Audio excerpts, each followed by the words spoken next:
It's the middle of July and it's hot. Most gardeners are coasting on whatever's still alive out there in the garden.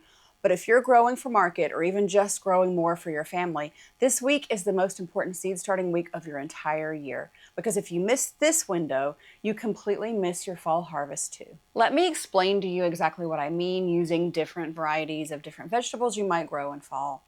Because of their relatively long days to maturity, things like Brussels sprouts have to go in the ground here around August, like mid-August. That means they need to be in trays right now.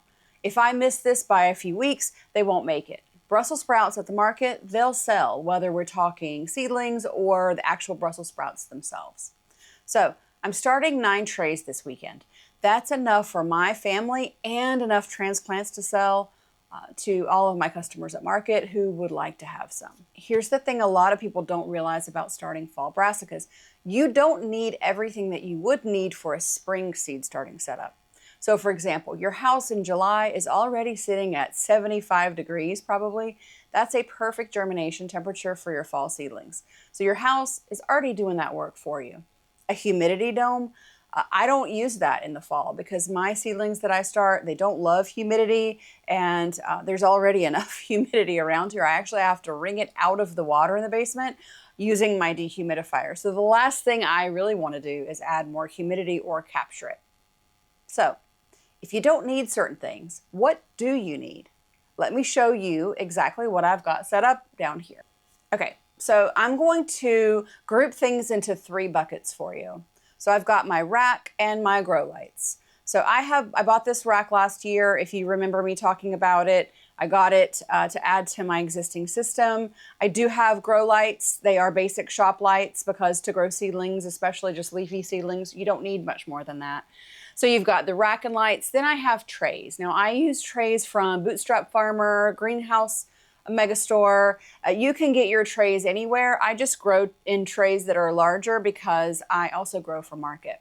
And finally, I use a growing medium from Dirtcraft Organics. You can use any growing media that you like, but not things that would be called topsoil or not even raised bed soil. You need something that's loose like a potting soil or seed starting soil. A couple things that I don't use in July, like I said before, are a heat mat and a humidity dome. So you're going to save money out of that right out of the gate on that one. Or if you don't want to have to look for yours, don't worry about it because you don't need it. I created a build for speed variety guide simply because this time of year, time is of the essence for you. And I want you guys to be able to have the fastest varieties on tap, so when you put them in the ground, you or your customers will be able to have food in as quickly as possible. So things like Green Magic broccoli from Haas Tools is a great one. You can also get Godzilla broccoli. Those have a very short days to maturity, somewhere between 50 to 60 days. Now for fall, I also like crops that are smaller because usually the smaller the head, the faster they take to grow to maturity. So in this case, if you're growing cabbages, start things like tiara cabbages. They're really small, delicious, good for one person. Also things like pint-sized iceberg lettuce. We'll talk more about that further into the video, but your days to maturity on this is just 53 days. So that's a really great one as well. Tiara for cabbages, like I said before, I like this top bunch collard from Haas Tools. It's bunching, it's a hybrid, so it does well against different pests and things. It's 50 days to maturity.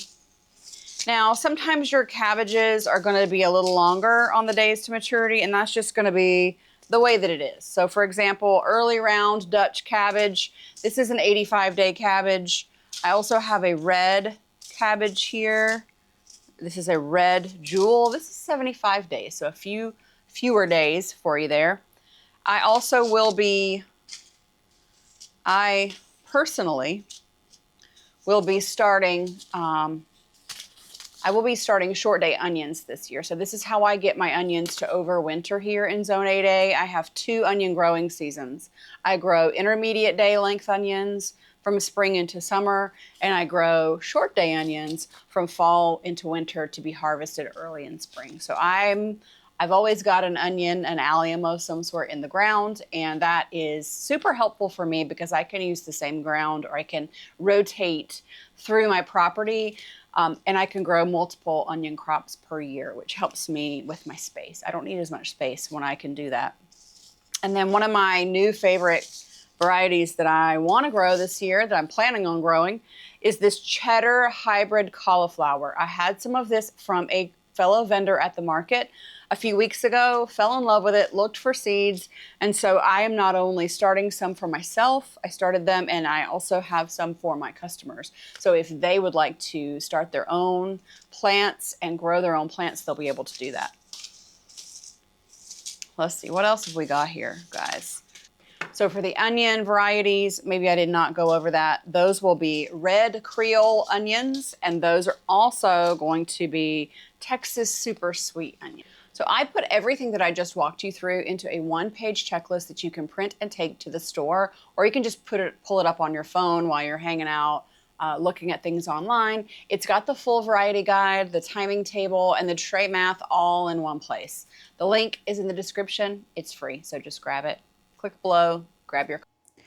Now I do lay my seed packs on top of the rows that I want to put them in to help me space out what I'm doing in that tray.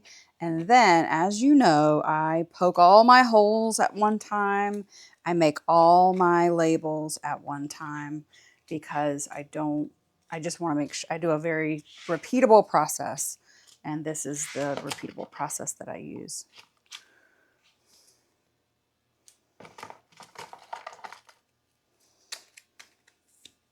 Okay, so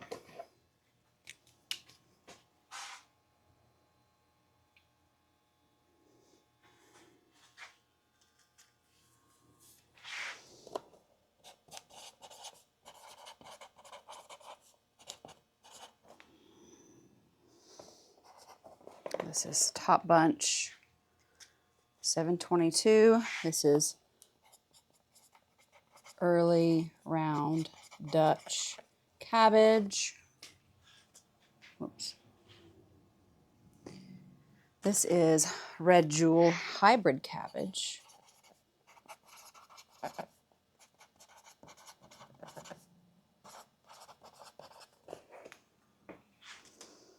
Now labeling these guys, especially all the brassicas, is very important because the seeds all really look the same.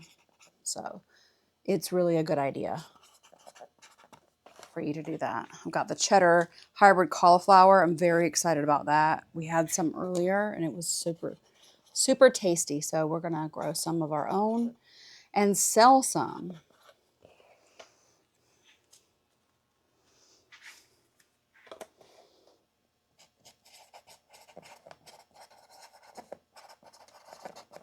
These are Texas super sweet onions. I'm growing these onions. These are short day onions.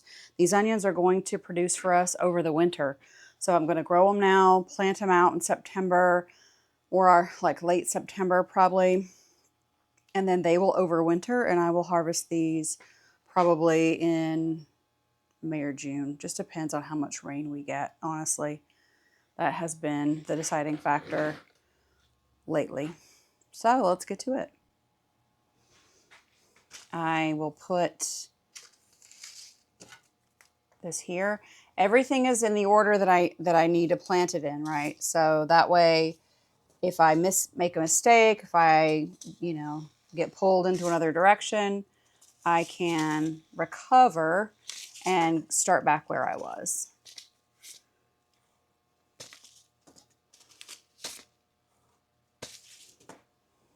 Okay, so there we go. Now let's get started.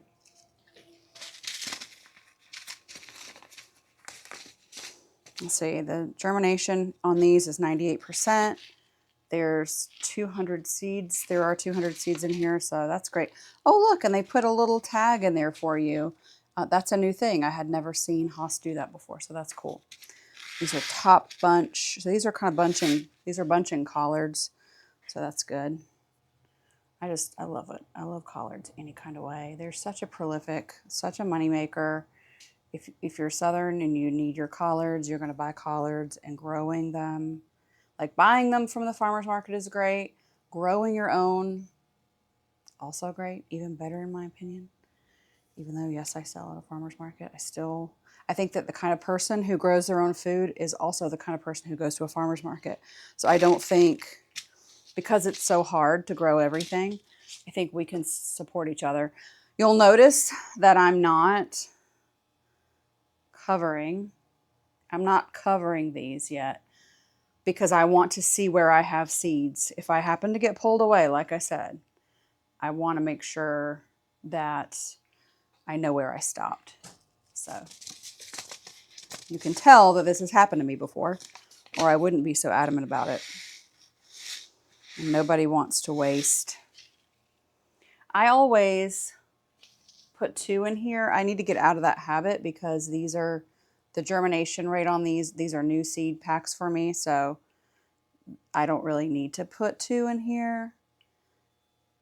But, you know, like I said, I transplant these early enough that I don't sacrifice one. I just keep both. So you do what you want if that's what you want to do, you know. But these are new seed packs, so that means the germination rate is so good on them. The fresher they are, the better they germinate. This red jewel is a 94%, which is still good.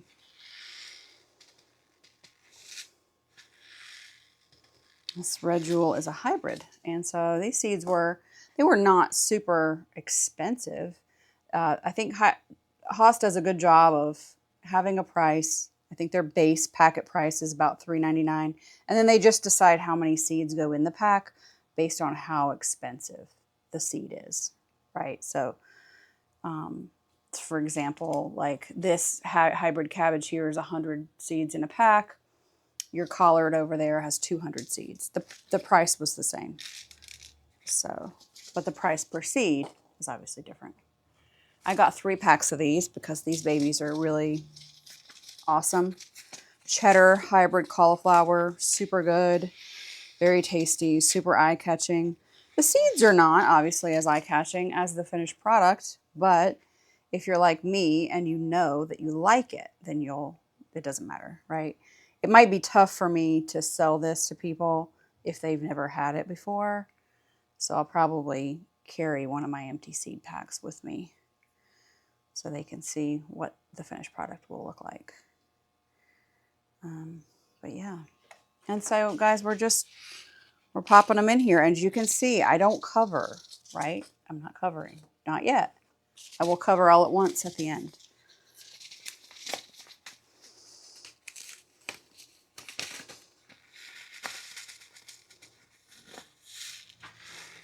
Okay, red Creole onion. These are bulbing onions. I'm so excited about these. Like I said, these are short day onions. I'm going to plant probably 2 or 3 per cell. We're going to get a few good overwintered onions out of this. Onions don't keep well from year to year, really. The germination really falls off pretty rapidly. So I do try to use as much as I can. If I have a bulbing onion pack that's old, if I've had it a few years, I will use the seeds. I'll just take a bunch of seeds at once and put them in a cell. And the ones that germinate, I'm happy about, and I'll just use those as scallions. So that's how I use old onion seeds. I don't throw old seeds away. I just use them. I mean, I guess I throw, well, no, I just use them. I use them until they're done. Here's the last one. This is a Texas super sweet. These are really good. They get really nice and big for you. I grow them over the winter, super into it. Very good. They don't need any cover. Our winters have gotten down to 5 degrees Fahrenheit, and these guys are okay. I actually did an experiment one year where I pulled them up when it got that cold because I was afraid they would freeze. So I pulled up one bed and I kept one bed. And the bed that I pulled up, actually most of them ended up bolting because they thought they had been through 2 winters because they had experienced the warm indoor temperatures where I pulled them. So I pulled them up, put them in my basement, waited a couple weeks, put them back out, and a lot of them bolted on me. So lesson learned. All right, there we go, guys. This is all seeded. This whole tray has been seeded for us. I'm going to cover this up with soil. I'm going to take it over to my bin and see you in a minute. And here we have it. These guys are all covered. Now let me show you the tray math so you know exactly how many trays to start, whether you're growing for your family or for market. So my rule of thumb is that I start about half a tray of each variety of things like Brussels sprouts or broccoli, cauliflower, if it's for my family of 4, unless I'm growing for market. So if I have a tray of 72 plants and I only start half of that in broccoli, that means I've got roughly 35 plants that I can transplant out, and that will give me plenty of broccoli for my family's needs and to harvest and put up for later. If I want to sell at market though, I'm gonna need to go ahead and seed. While I'm seeding for my family, I'm gonna need to go ahead and seed that whole tray of broccoli. So I will most likely sell all of those transplants. And so it makes good sense for me. I will price those transplants probably between $2 and $4 each. And so on a plant that cost, maybe 20 cents for me to grow, for me to turn around and sell that for $2 to $4 each, that's great math. And I'll do that all day. So your germination is not going to be 100% on these varieties. So if you have a 72 cell tray, you can expect to maybe germinate and take all the way to transplant about 65 of those. I'm growing iceberg lettuce for market this year so that my customers can eat some that they actually trust. I'm sowing the seeds in this 200 cell tray. They will germinate here and they'll grow for a few weeks.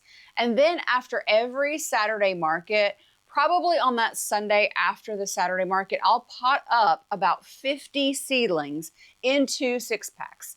I'll harden those off for the next week's market. So I'll start to gradually introduce those seedlings to temperatures that are outdoors so that they can get acclimated to that. We call that hardening them off. At market, I'll sell 12 iceberg lettuce plants for $4. So let's look at the math on this. I bought a pack of 200 seeds from Johnny's for about $8. Each seed then costs me 3 cents. The container and soil are 50 cents total. So my money spent is about 86 cents per 6-pack. And I'm going to turn around and sell those for $4 for 12 plants. So that my customer's paying about 33 cents per head of lettuce. Every week I'll bring 12 6-packs to market and I'll bring in about $50 a week just for lettuce. So getting these seeds started is the easy part. You saw me do it in real time. But weeks 1 through 3, that's where most fall gardens actually fail. You can have leggy seedlings, they can damp off, you could time the transplanting wrong. And so in the next episode, I'm going to show you exactly what I do between now and transplant day to make sure these brassicas go into the ground strong and ready to go. I will see you in episode 9. That'll be episode 9 of our seedling sale series. And as always, I know that you could have been anywhere, but today you chose to be with me, and I do appreciate it. Bye for now.